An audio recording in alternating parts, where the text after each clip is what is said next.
아, 어제 이제 우리가 민수기 말씀을 이제 쭉 우리 공부를 지금 하고 있는데요. 이제 첫날 전체적인 내용에 대해서 우리 좀 살펴봤고, 또 어제 1절, 1장, 2장 이렇게 지나오면서 우리 좀 살펴봤습니다.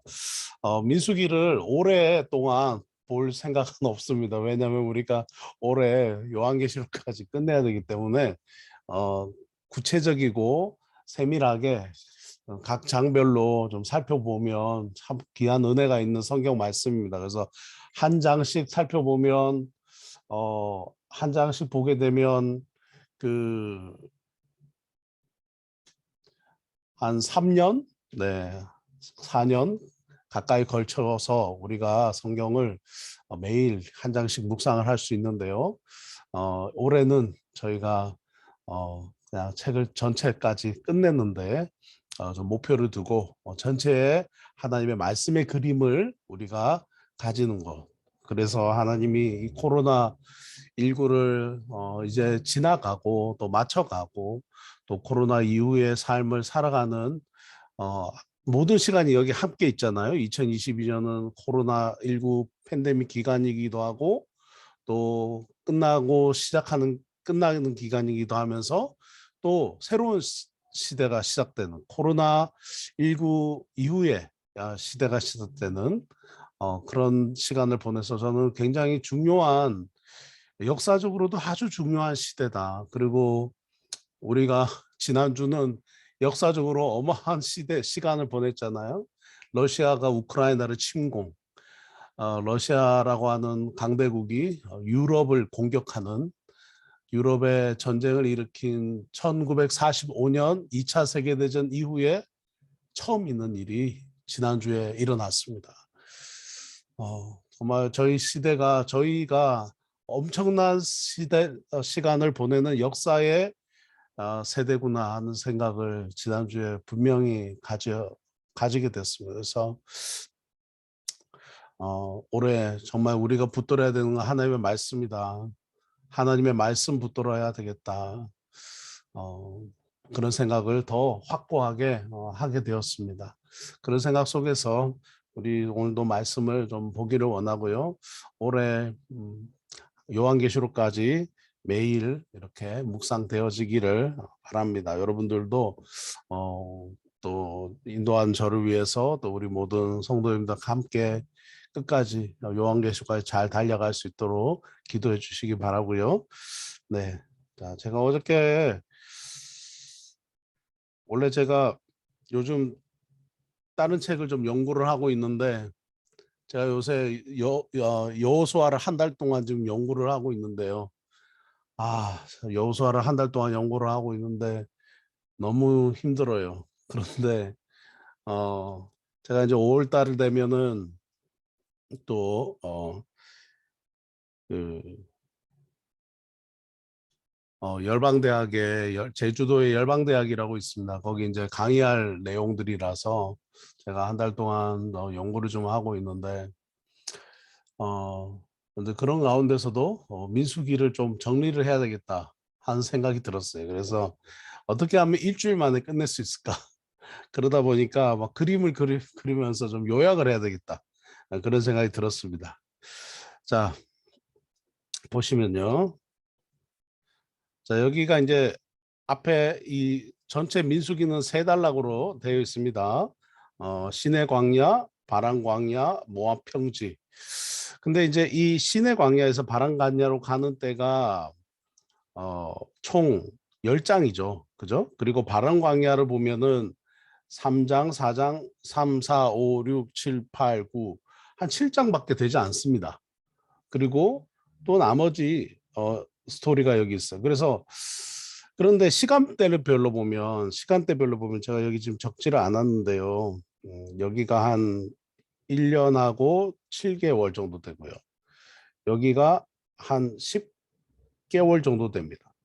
여기가 약 38년입니다.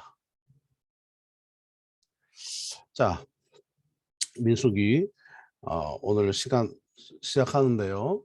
자, 여기 보면은 시내 광야에서는 1년 7개월 보내고요. 약 1년 7개월 시간 보내고 여기 뒤에 보면은 약 10개월 정도 시간 보내고요. 여기서 37년 좀 더 되는 시간. 그래서 38년을 보냅니다. 그러니까 민수기는 이 조그만한 이 7장이 시간대별로 할애가 된 거 보면 38년이 7장밖에 할애가 되지 않았어요. 나머지 시간들을 보면은 1.7개월, 1년 7개월은 이 신의 광야 10분의 1이 앞이고요. 그리고 가장 많은 분량을 차지하고 있는 게 이 뒤쪽입니다. 뒤쪽 부분이 가장 많은 분량을 차지하면서 가장 짧은 시간을 의미하죠. 그러니까 처음에 이 부분에서는 출애굽 1세대들, 출애굽 한 1세대들이 이제 인구를 조사하죠. 몇 명입니까? 60만 3,550명입니다. 출애굽 1세대들입니다. 이 출애굽 1세대들이 어떤 사람들입니까? 하나님의 특별한 인도하심을 경험한 사람들이 이 출애굽 1세대들입니다. 우리가 모세오경을 공부를 하면서 이 출애굽 1세대들은 가나안 땅에 들어가지 않습니다. 가나안 땅에 못 들어가요. 가나안 땅에 들어가지 못하는 불쌍한 세대다라고 생각할 수 있는데 출애굽 2세대들이 과 출애굽 1세대들의 다른 점은 뭐냐? 40년 동안 광야를 보내면서 이 40년 동안을 하나님의 특별하신 인도하심을 받습니다. 그것은 무엇입니까? 매일 만나와 메추라기를 하나님이 내리시고 매일 구름이 그 성막 한가운데 있습니다. 구름이 이동하면 이들도 이동합니다. 설거지를 하다가 구름이 이동한대 하면 얼른 정리해가지고 이동하고 또 왜냐하면 구름 밖은 견딜 수가 없는 거죠. 먼저가 뒤에 갖게가 되지 않아요. 왜죠? 구름 밖은 타 죽을 수밖에 없어요. 너무 뜨거워서 타 죽습니다. 그러니 구름 안에 있어야 돼요. 그러니까 늘 하나님의 인도하심 안에 머물러야 돼요. 그리고 구름이 멈추죠? 그러면 멈춰야 돼요. 자기들의 생각대로 우리가 내가 가고 싶은 속도대로 가야 되겠어 라고 할 수가 없어요. 하나님의 속도에 맞춥니다. 내가 가고 싶은 방향으로 가야 되겠어 할 수가 없어요. 하나님이 원하시는 방향으로 가는 겁니다. 그래서 이 출애굽 1세대들은 불행한 세대가 아니에요. 하나님의 놀라우신 계획을 따라서 언약의 그 놀라운 언약을 성취하는 세대가 됐어요. 자 보십시오. 하나님께서 이스라엘 백성들에게 말씀하셨던 언약이 무엇입니까? 내가 너에게 복을 주고 그리고 큰 민족을 이루고 그리고 너희가 밟는 땅마다 큰 나라를 주겠다. 복과 민족과 땅에 대한 언약을 주셨습니다. 자 보십시오. 큰 복을 받았습니다. 그죠? 애굽에서 나올 때 어마어마한 물질을 가지고 나왔습니다. 양과 소, 가축을 떼를 내리고 나왔습니다. 큰 민족을 이뤘습니다. 60만 명이나 되는 인구가 됐습니다. 70명이 애굽에 들어갔는데 70명이 애굽에 들어갔는데 이 인구 조사는 남자만이에요. 전쟁에 나갈 수 있는 남자만. 그러니까 여자와 또 어린아이들 또 어르신들 60세 이상 되는 어르신들 다 포함하면 한 300만 명, 또 어떤 분들은 400만 명 정도 된다고 합니다. 복도 주셨죠. 큰 민족도 이뤘죠. 이제 하나님이 가라 하셨어요. 어디로요? 가나안 땅으로. 그래서 가나안 땅으로 바로 갔으면 어떤 분은 40일 만에 간다. 어떤 분은 한 1년 7개월 만에 간다. 이런 말씀들이 있는데 어쨌든 신학자에 따라서 다 틀린데요. 어쨌든 가나안 땅을 주시겠다라고 하신 거예요. 그래서 이 가나안 땅을 가는 정복하는 무엇을 받았습니까? 사명을 받았죠. 사명을 받았습니다. 그런데 이 사명을 어떻게 했나요? 사명을 안타깝죠. 이 이스라엘 백성들은 사명을 저버린 세대가 되어온 거죠. 이 출애굽 1세대는 하나님이 사랑하지 않은 세대가 아니에요. 하나님이 너무너무 사랑하시고 기가 막힌 시간을 보내게 하신 세대예요. 성경에 이런 세대가 없었어요. 성경 안에 40년 동안 매일 하나님이 주시는 걸로 살고 매일 하나님의 엄청난 공급을 받고 살았던 사람들이 이 출애굽 1세대들이었어요. 복도 주시고 큰 민족도 주셨어요. 이제 땅을 정복하라는 거 하나 남았죠. 그것은 무엇입니까? 사명이었어요. 그런데 이 사명을 이 출애굽 1세대들은 버린 세대들이었어요. 사명을 잊어버리고 애굽에서의 시간들을 계속 그리워하면서 애굽으로 이 민수기의 말씀을 보면서 계속 불평하고 애굽으로 돌아가겠다고 말했던 사람들이 바로 이 출애굽 1세대들입니다. 자, 어제 우리가 봤던 이 진배치 2장에 나왔던 1장에서는 인구 조사를 했고요. 2장에서는 이제 이 진배치를 보십시오. 이쪽이 동쪽입니다. 유다가 있는 쪽, 그리고 단, 그리고 북쪽, 서쪽, 남쪽이고요. 이 가운데 핑크 색깔이 이 성막입니다. 핑크 색깔. 제가 황금색을 찾았는데 찾지 못해가지고 하나님의 영광이 임하는 황금을 찾았는데 없어서 일단 핑크로 했습니다. 그리고 이제 이 동쪽에 이 입구로 성막 입구로 들어가는 동쪽에는 대제사장, 그러니까 모세와 아론이 있고요. 또 자손들이 있고 그 다음에 이 아론의 자손들을 둘러서 무라리, 게르손, 고핫 이렇게 해서 쭉 둘러 있습니다. 이 모양을 보면은 완충 지역 같죠. 뭔가 이스라엘 백성들이 어제도 말했듯이 이스라엘 백성들 함부로 오지 마. 너희들은 다가오지 마. 너희들은 정결하지 않아. 가까이 오지 마. 이런 뜻이 부정적인 뜻이 아니에요. 하나님은 정결하지 않은 이스라엘 백성들이 이 정결 규례와 법을 모르고 성막으로 다가왔을 때 그들이 죽음을 당할까 봐 하나님의 진노를 당할까 봐 중간에 레위인들을 두신 것입니다. 그래서 이 레위인들을 두시면서 하나님께서 이 레위인들을 통해서 하나님의 그 백성들을 보호하시고자 하시는 하나님의 뜻이 있었다 하는 거죠. 자, 이 레위인들이 이제 이렇게 진을 치고 또 성막 주변에 있고요. 그리고 여호수아서의 가나안 땅을 정복하게 되면 레위인들이 48개 성읍을 받아요. 레위인들은 성막 주변에만 살 것 같은데 레위인들에게도 48개 성읍을 받습니다. 그 48개 성읍은 뭐냐면 이 각 지파 속에 레위인들이 들어가요. 하나님의 놀라우신 뜻이죠. 그것은 무엇입니까? 레위인들이 들어가서 하나님을 어떻게 섬기고 하나님을 어떻게 하나님 나라를 세워가는지에 대해서 하나님에 대한 이야기들을 이 지파 속에서 하라. 동네방네 곳곳에 교회가 선 것처럼 레위인들도 들어가라. 하나님께서 그렇게 말씀하셨죠. 그래서 여호와의 성막이 의미하는 것은 무엇입니까? 이스라엘 백성들이 이동 시에 하나님이 머물 곳을 하나님이 정하세요. 그리고 먹을 것을 머물 거처를 공급하시고요. 성막이 그 가운데 서는 겁니다. 이스라엘 백성들 진 가운데 성막이 서는 거죠. 이스라엘이 멈추면 중앙에 성막이 위치합니다. 여호와 하나님의 이 듀티, 하나님께서 하신 것은 뭐냐? 이스라엘 백성들을 보호하시고 인도하셨다 하는 거예요. 이것이 이제 1장부터 10장까지 쭉 진행이 되는데요. 어제 우리가 봤고요. 자, 3장 넘어가시면요. 자, 아론과 아들들의 레위인들의 역할 이렇게 나옵니다. 첫 아들은 여기서 뭐 다른 것들은 우리가 말씀을 쭉 보시면 되고요. 첫 아들은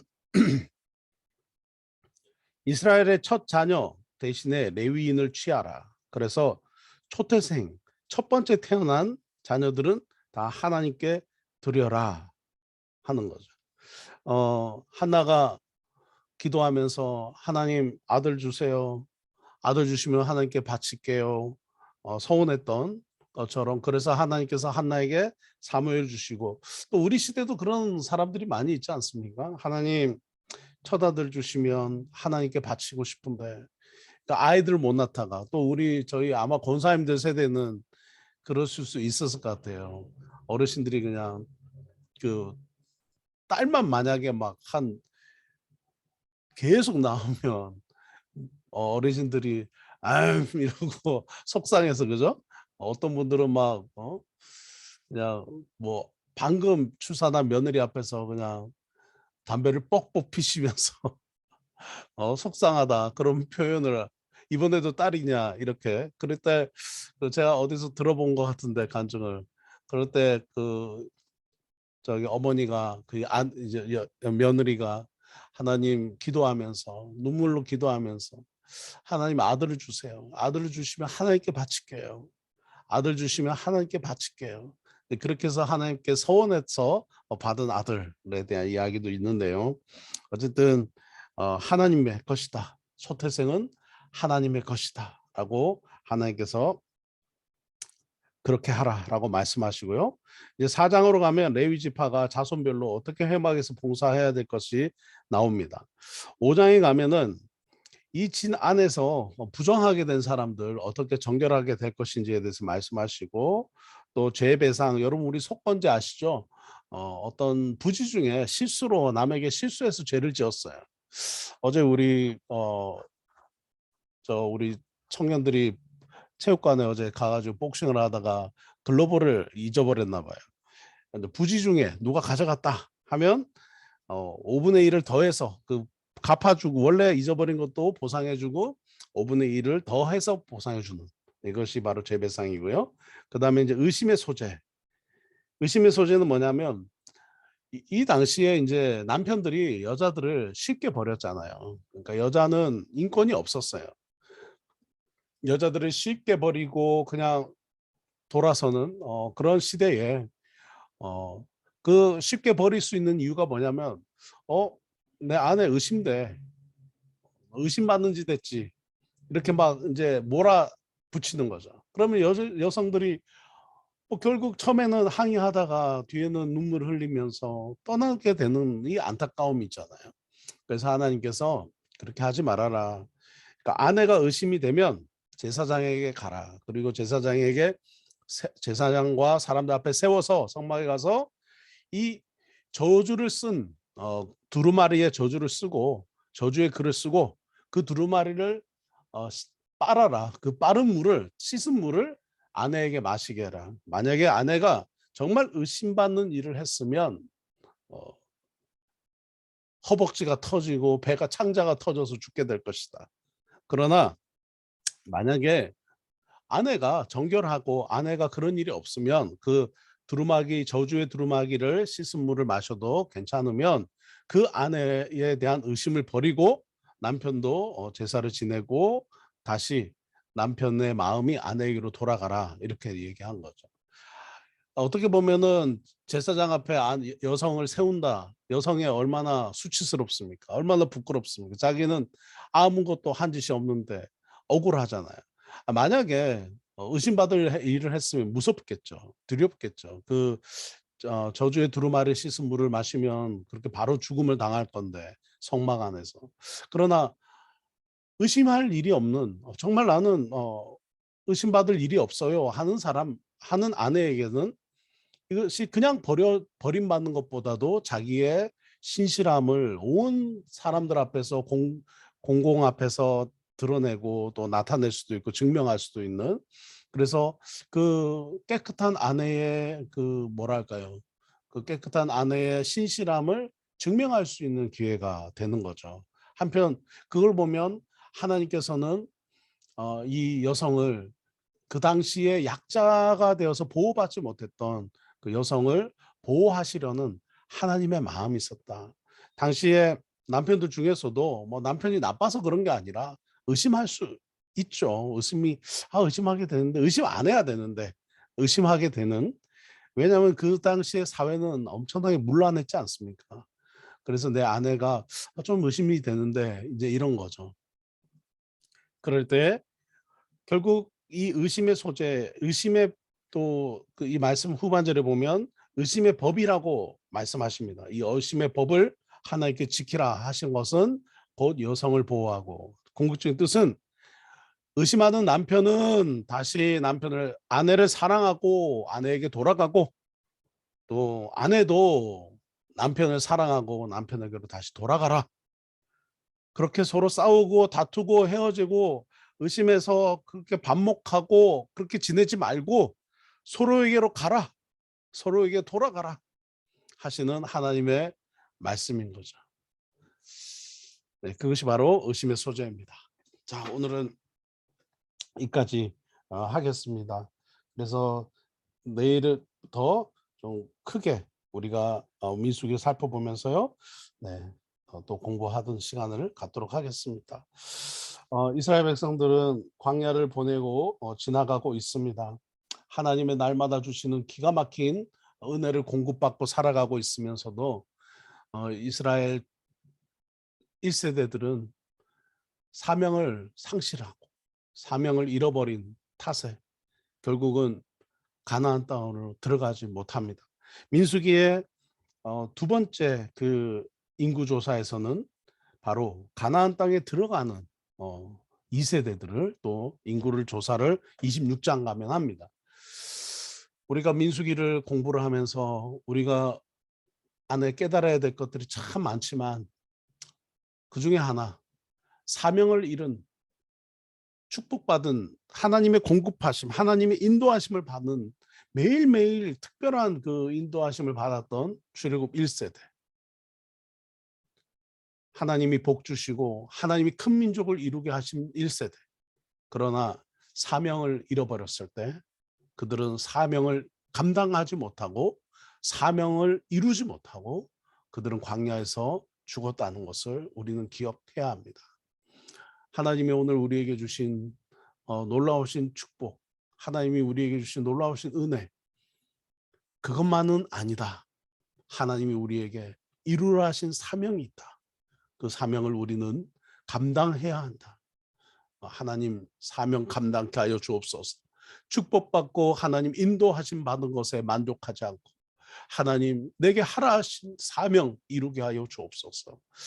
기도하시면서 또 하나님 주신 은혜 가운데 나가시면 좋겠습니다.